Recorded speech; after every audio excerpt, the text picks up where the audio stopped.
do you ever have any clients who are like, okay, yeah, this sounds great, but they don't, they have trouble getting on board, even if they want to, again, going back to programming and what people are used to. And if you do, how do you, maybe you tell them what you just told us, so that's fine. But is there anything else you do to work with those people, or someone who's listening now who's like, would that really actually solve these the reason I'm feeling so poorly?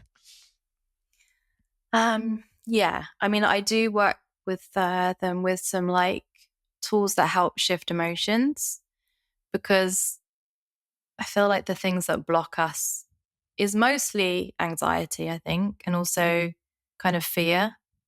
Um, Trauma is a big one that plays into chronic illness. It could be past trauma and also trauma that's created through the experience of being chronically ill. So I do some EFT tapping. I don't know if you've heard of it, emotional freedom technique. We tap on certain points, and like that really helps some people kind of drop into that space where you kind of let go of that resistance, because it's resistance that kind of stopping you from doing the things that might help us, or resistance if we don't completely understand something.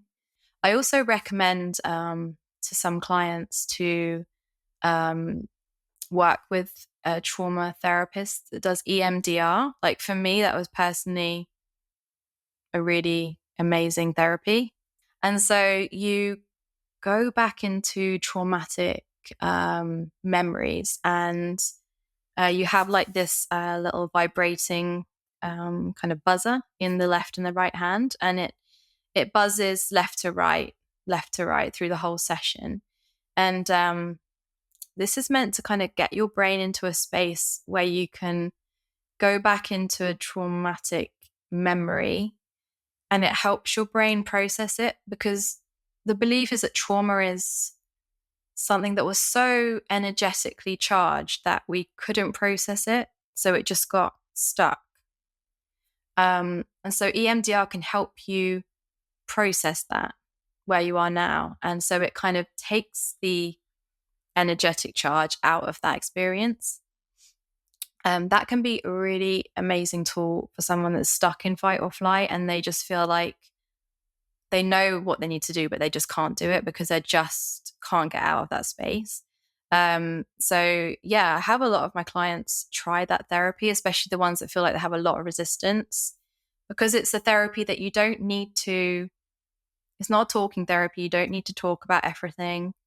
You don't even have to remember the traumatic memory because your brain kind of takes you there anyway, like the body remembers. So that can be a really great tool for people that just feel like they know what they need to do, but they just don't feel like they have the capacity to do it.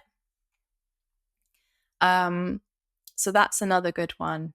But yeah, I do a lot of like emotional work with my clients as well, with like basically subconscious programming. I think it just goes alongside it. I mean, it's very much kind of doing it together. So we do the tools, the nervous system, but we do a lot of subconscious reprogramming as well, because that's usually where the resistance is to doing the things that we kind of, they're just difficult, right? I feel like most things that are good for us just feel difficult.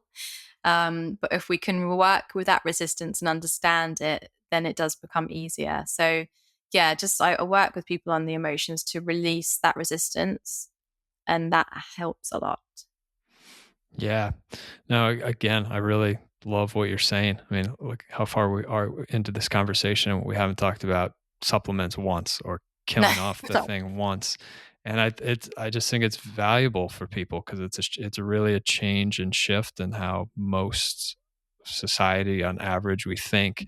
And believe me, I did too. But after years and years of, trying to kill, of taking like 30 supplements at once, you yeah, just finally realize, like, I'm like, I can't supplement myself back to health.